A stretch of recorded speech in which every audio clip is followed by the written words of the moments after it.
Back for another episode. As you can see, I have found the light. I have finally found a decent place to record in this house. I am so ready to be back in my own space. I have not lived with anyone in years.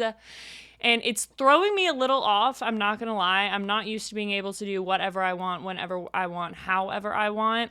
So I'm trying to get into a rhythm here at home, but it's proving to be a little bit difficult. But nonetheless, I have found the time, I have found the space, and I am back this week for another episode. So today I want to talk. This subject is less than ideal, at least in my dating past, less than ideal. Today I want to talk about the oh so dreaded, I'm not ready for a relationship. What does it mean? How do we combat it? How do we deal with it? How do we avoid it? Okay? So I think the important thing to note first is we got to be really blunt here. We're about to be brutally honest about what this line means, okay? When you get hit with, I'm not ready for a relationship, that simply means they are not ready for a relationship with you. I know it sucks to hear. It is so shitty to hear that line. It is even shittier to realize that that is in fact what it means. I'm not ready for a relationship can come in the forms of so many different things. I'm not ready for a relationship right now. Now is not a good time. Work is really crazy. I'm not over my past relationship. It can sound like so many different things. And I think that this is such a commonly used line because it's kind of the catch-all, right? You can't really argue with it because they're telling you they're not ready for a relationship. And I think it's used in a lot of different capacities as an easy way to let a person down, an easy way to kind of avoid the harsh reality of what it really means and just kind of soften the blow a little bit. And I think that's why we hear it so damn often. And I think a really harsh reality of your 20s is that the vast majority of people are not ready for serious commitment in your 20s. I think that unless they see you as the one or potentially the one, most people are not ready for serious commitment in their 20s. And that does really, really suck because you can definitely go through phases where you feel like you're ready for really serious commitment. And finding someone that is also on that wavelength can prove to be very difficult. But oh, the years I would have saved myself if I would have just heard I'm not ready for a relationship and believed them. That is my greatest piece of advice on this topic, is that when someone tells you they're not ready for a relationship, believe them. This is not a challenge to you. I always heard this and took it as a freaking challenge. What can I do? What can I change about myself? What can I change about them? What can I change about our circumstances? What hoops can I jump through to make this person realize that they want to be with me? And it really sucks, but there is no amount of convincing, there is no amount of swaying, there is no amount of bending backwards that is going to make a person want to be with you. If a person wants to be with you, they're going to be with you. Good times, bad times, everything in between. So I'm not ready for a relationship can kind of be twofold, right? I do believe that there are certain circumstances where people are genuinely not ready for a relationship. I know that since my last relationship ended 6 months ago, I have genuinely not been in a place to be in a relationship. And I knew that, and I've stayed away from the dating world because I knew I had some shit to work through. I knew I had some lessons to learn and to regather myself before I would be ready to date again. But I think for a lot of people, you don't know that you're not ready for a relationship until it is staring you dead in the face and you got to make that decision. And I know a lot of people would argue that if someone is not ready for a relationship, they shouldn't be in the dating world. But like I said, I don't think that everybody knows it until it's sitting on their front doorstep and they have to make that decision. So in an ideal world, yes. Would people that are not ready for a relationship just stay out of the world of dating? Sure. But you know what? People like affection, people like to feel good, and dating is a good way to get that in your system. So there are a lot of people out there in the dating world that arguably should not be in the dating world. And it sucks because more often than not, people that date in this headspace are going to end up hurting someone. And it's just kind of an unavoidable fact of dating. You're going to run into this over and over and over again. So I want to talk about my best advice on avoiding this situation. So, first and foremost, as I've gotten older and as I've dated more and been in a lot of different types of situations, I have realized the importance of having the what do you want out of this conversation early on. Okay, like, I'm not saying date one, are you trying to date me? Like, but when you're vibing with someone and you're getting close with someone and like you're really starting to be like, okay, I think I could like this person, you need to have the open and honest conversation about what are you looking for? Are you looking for something casual? Are you looking for something serious? Are you looking for a wife? Are you looking for a husband? Are you looking for a fling? Friends with benefits? Like, what are you looking for? Right? Y'all need to both have that conversation and make sure that you're on the same wavelength or at least moving in the same direction, right? Now, that's not to say that people can't change their mind. And if you've been dating someone that said that they are open to a relationship and ready for a relationship, and then when y'all go to have that conversation, the script is flipped and they are no longer ready for a relationship, that is red flag. That really means they just don't want a relationship with you. They don't see a future with you. There's nothing wrong with that. There's nothing wrong with you. There's nothing wrong with the person. They're not a bad person. They just don't see a future in it. And it sucks. It does. It's hard. It's gut-wrenching, especially when you've started to form feelings with the person.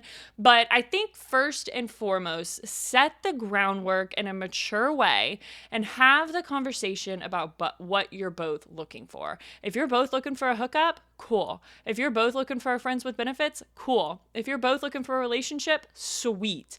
But if one of you is looking for something super casual and the other one is ready to put a ring on it, you're going to have a problem.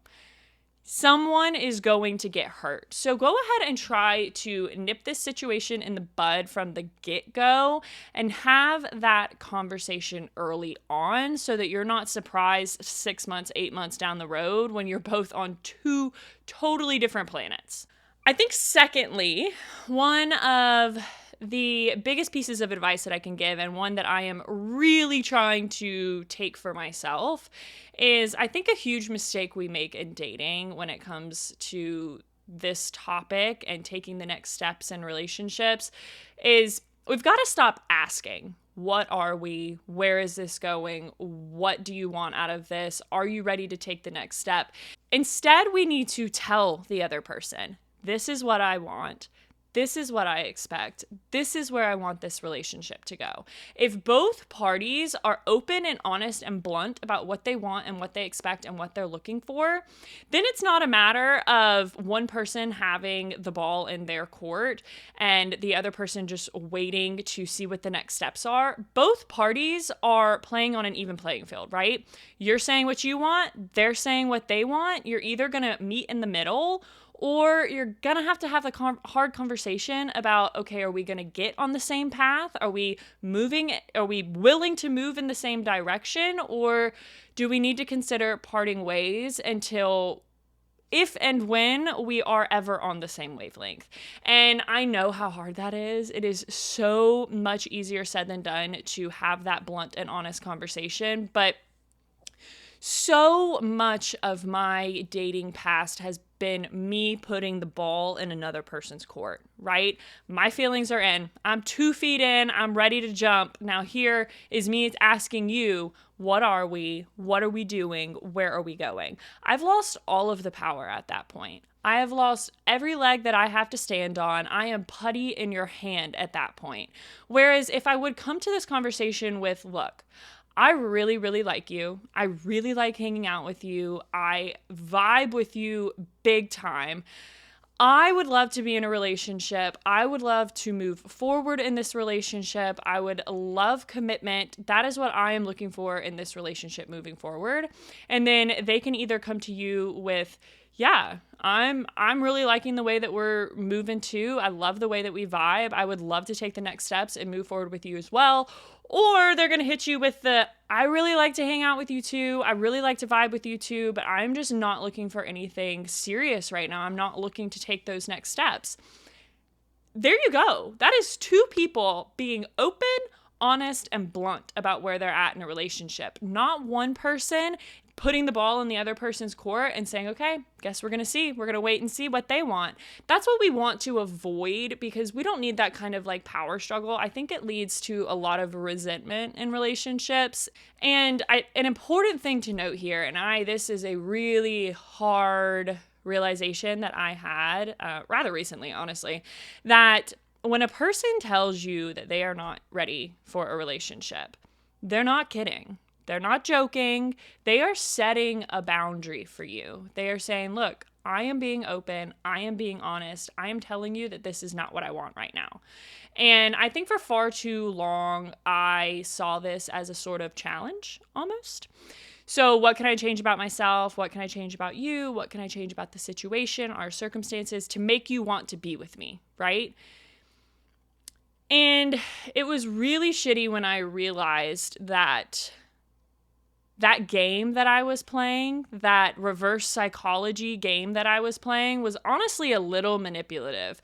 This person was being honest with me. They were being blatant and setting a boundary for me. And I was knowingly playing this game where I was going to tiptoe all around their boundary and try and flip the narrative and change the way that they were thinking so that they would want to be with me, when they've set that boundary and said that that's not what they want.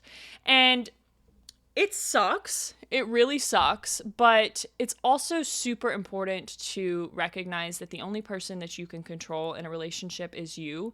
You cannot control how another person feels about you. You cannot control how another person shows up in a relationship. You cannot control the place that another person is at in their life.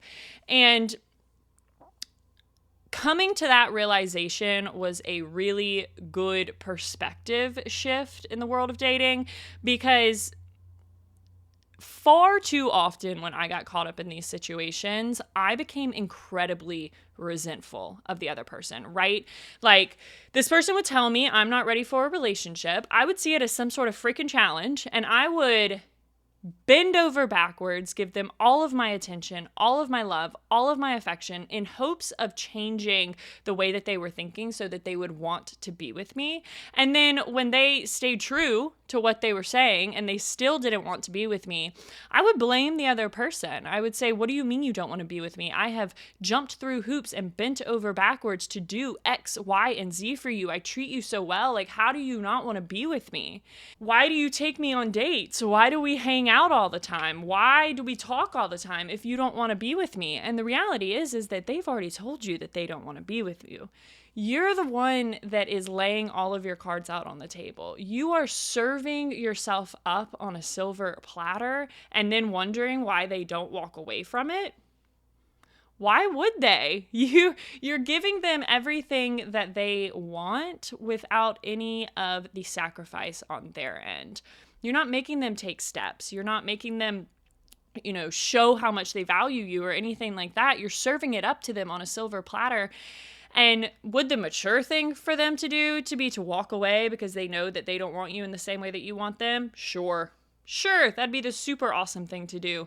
But what person wants to walk away from something that feels so good, from someone that treats them so well?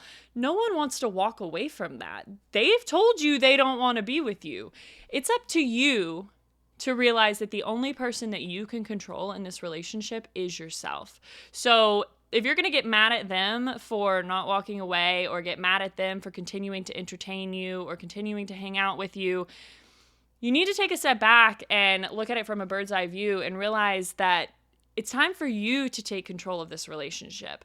If you are not on the same wavelength as this other person and you want to be, then you have got to take a step back and you have got to say, okay, We are not moving in the same direction right now. I want something more than they want from me.